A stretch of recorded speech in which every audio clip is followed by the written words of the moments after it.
প্রিয় বন্ধুরা, আসসালামু আলাইকুম। ফার্মিং বস ইউটিউব চ্যানেলের পক্ষ থেকে আপনাদের সকলকে সাদর সম্ভাষণ জানাচ্ছি। আমি জাহিদুল ইসলাম মিলন। তো গত পর্বে আমরা কমার্শিয়ালি সিড জার্মিনেশন নিয়ে আলোচনা করেছিলাম। তো আজকে এই চারাগুলো ট্রান্সফার হচ্ছে গ্রো ব্যাগে। অলরেডি আমরা যে জার্মিনেশন দিয়েছিলাম সেই চারাগুলো হয়ে গিয়েছে। তো এগুলো হচ্ছে হানিডিউ মেলনের চারা, আর ওই পাশে দেখতে পাচ্ছেন ওগুলো হচ্ছে রক মিলনের চারা। আমরা প্রথমে রক মিলনের চারাগুলো ট্রান্সফার দিচ্ছি। আগামীকাল আমরা ইনশাল্লাহ হানিডিউ মিলনের চারাগুলো ট্রান্সফার দেব। তো চারার কোয়ালিটিগুলো দেখেন, আমরা নেটপটে চারাগুলো করে থাকি। চারার 10/10 কোয়ালিটি, খুব ভালো কোয়ালিটি চারাগুলো হয়ে গেছে। এবং এই চারাগুলো এখন আমরা কিভাবে এটা গ্রো ব্যাগে ট্রান্সফার দেই এবং গ্রো ব্যাগে ট্রান্সফার দেওয়ার ডিটেলস কার্যক্রমটা কিভাবে সম্পন্ন হয় সেই বিষয়গুলো নিয়ে আমি আপনাদের সাথে বিস্তারিত আলোচনা করতে যাচ্ছি। এই চারাগুলোর বয়স অলরেডি আজকে 13 দিন। তো এটা কোনোভাবেই 18 দিন ক্রস করা যাবে না। 18 দিনের মধ্যেই চারাগুলো গ্রো ব্যাগে ট্রান্সফার দিয়ে দিতে হবে। আমাদের জার্মিনেশনের লিভের পরেও আমাদের একটা ট্রু লিপ পরিপূর্ণ হয়েছে, আর একটা ট্রু লিপ ওই যে মাঝখান দিয়ে বের হচ্ছে দেখা যাচ্ছে। তো জেনারেলি একটা লিপ বের হতে দিতে হয়। একটা লিপ বের হওয়ার পরে চারাটা ট্রান্সফার করলে ভালো হয়। তো ব্যাক সেট আপ আমরা অর্ধেকটুকুতে করে ফেলেছি। ব্যাক সেট আপেরও অনেকগুলো কোয়ালিটি আছে। আমরা যেটা করেছি সেটাকে প্যারালেল পদ্ধতি বলে। এটাকে ক্রসিং পদ্ধতিতেও এই ব্যাক সেট আপ দেওয়া যায়। এই হচ্ছে ব্যাক সেট আপ। আমাদের এটা 2000 স্কোয়ার ফিটের একটা হাউস। এখানে অলরেডি আমরা এখানে 8টা কলাম করতে পেরেছি। এই দুইটা 4টা, আর ওই পাশে আরও 4টা। এইদিকে এগুলো এখনও সেটিং বাকি আছে। চারাগুলো ওঠানোর পর এগুলো সেটিং করতে হবে। টোটালি এখানে 4টা বেড আছে। 4টা বেডে প্রতিটা বেডে 8টা করে এখানে 8টা সারি এখানে বসানো হয়েছে। তো এখানে ডিস্টেন্স চারা টু চারার ডিস্টেন্স 14 ইঞ্চি রাখা হয়েছে। ব্যাক টু ব্যাগের ডিস্টেন্স 2 ফিট, আর প্রতিটা 2 বেডের মাঝখানে এখানে 3.5 ফিট জায়গা রাখা হয়েছে। 4 ফিট রাখলে ভালো হয়। তো আমাদের ঘরটা একটু ছোট হওয়ার কারণে আমরা 3.5 ফিট এখানে রেখেছি। তো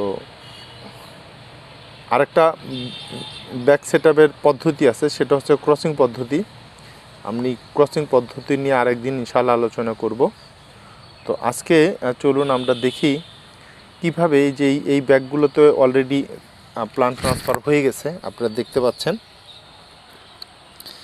এগুলোতে অলরেডি হয়ে গেছে প্লান্ট ট্রান্সফার। এগুলোতে প্লান্ট ট্রান্সফার করব। তো প্লান্টটা কিভাবে ট্রান্সফার করতে হয়, কতটুকু ডিপে দিতে হয়, এরপরে পরিচর্যার পদ্ধতিটা কি আমি আপনাদের বলেছি। এই সিজনটার A to Z আমি আপনাদের সাথে আলোচনা করব। তো মাঝখান দিয়ে আমার প্রচণ্ড ব্যস্ততার কারণে আমি বেশ কিছুদিন ধরে ভিডিও আপলোড দিতে পারছি না। তো আজকে ইনশাল্লাহ ভিডিওটা আপলোড দেই। তো চলুন আমি আপনাদের সাথে এখন এই প্ল্যানটা কিভাবে ট্রান্সফার করতে হয় সেই বিষয়গুলো নিয়ে আলোচনা করি।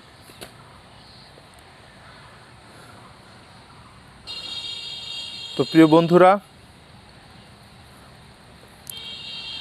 হাইড্রোপনিক যারা শিখতে চান, হাইড্রোপনিকের ব্যাপারে যারা ডিটেল জানতে চান, তাদেরকে বলবো এটা হাইড্রোপনিক বেসড একটা শিক্ষামূলক ইউটিউব চ্যানেল। এখানে নিত্য নতুন টেকনিকগুলো শেখার জন্য আপনারা আমাদের চ্যানেলটাকে সাবস্ক্রাইব করুন এবং পাশে থাকা বেল আইকনটা বাজিয়ে দিন, যাতে নিত্য নতুন ভিডিওর নোটিফিকেশন আপনার কাছে চলে যায়। যারা অলরেডি সাবস্ক্রাইব করেছেন তাদেরকে অনেক অনেক ধন্যবাদ। তো গ্রো ব্যাগে কীভাবে প্লান্টটা ট্রান্সফার দিবেন, প্রথমে গ্রো ব্যাগের মাঝখানে একটু গর্ত করে নেবেন, হাত দিয়ে এইভাবে কোকোপিটটা সরিয়ে দিলেই গর্তটা হয়ে যাবে। এটা আহামরি কোনো কঠিন কাজ না। সেই রকমভাবে ব্যাগটা থাকলেও একটু হাত দিয়ে সরিয়ে দিবেন। এটা সরিয়ে দেওয়ার পর এরপর এটা যেহেতু নেট পট, এটা জার্মিনেশন ট্রে না। জার্মিনেশন ট্রেতে চারাটা টান দিলেই উঠে যায়, কারণ ওর শিকড়গুলো ইয়ের ভিতরে থাকে। এখানে দুই একটা শিকড় হয়তো বের হয়ে যায়। এখানে এইভাবে একটু হালকা ঝাঁকি দিলেই এটা খুলে যাবে। তো এরপর হচ্ছে এখানে এটা বসিয়ে দিবেন।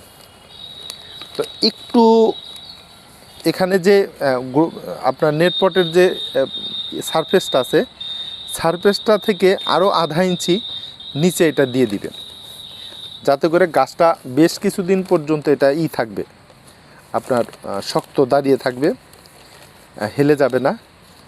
আবার আপনি যদি এই গাছটা যদি বেশি বয়স হওয়ার পর, সে 18 দিন ক্রস হওয়ার পরে যদি এটা আপনি ট্রান্সফার দেন, তাহলে কিন্তু গাছের বেশি পাতা হয়ে যাবে, গাছ ভারী হয়ে যাবে এবং গাছ তার ভারসাম্য হারিয়ে ফেলবে।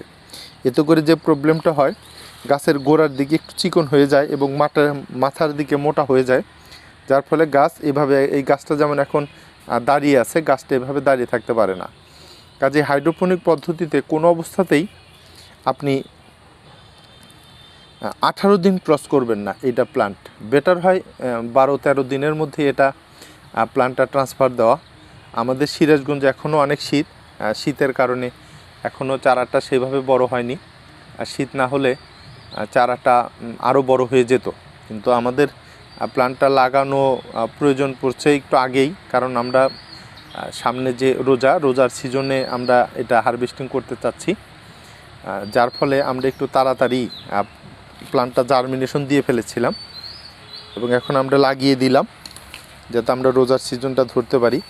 তো আপনারা যারা এন্টারপ্রেনার হিসেবে কাজ করবেন, আপনাদের এই সিজনগুলো হিসাব করে প্লান্টগুলো ট্রান্সফার করলে সবচেয়ে ভালো হয়। কারণ সবসময় হিসাব করবেন প্রফিটের, আপনি পরিশ্রম করবেন, পরিশ্রম আপনার একই যাবে। তো একটু যদি দিনক্ষণ হিসাব করে প্লান্টগুলো যদি লাগান, তাহলে দেখা যাবে যে আপনার ওই পরিশ্রমেই অধিক প্রফিট আসার একটা সম্ভাবনা থাকে। তো আমরা পরবর্তী ভিডিওতে আমরা আলোচনা করব এই প্লান্টের কিভাবে পরিচর্যা করতে হয়, কিভাবে নিউট্রন সলিউশন, কি রেশিও অনুযায়ী নিউট্রন সলিউশন এখানে আপনারা প্রয়োগ করবেন, এবং নিউট্রন সলিউশনের বাইরেও বাংলাদেশের এনভায়রনমেন্ট অনুযায়ী আরও কি এখানে প্রয়োগ করা উচিত, আর কি প্রয়োগ করলে পারে আপনার গাছটা সবসময় তরতাজা থাকবে, হেলদিয়ার গাছ হবে।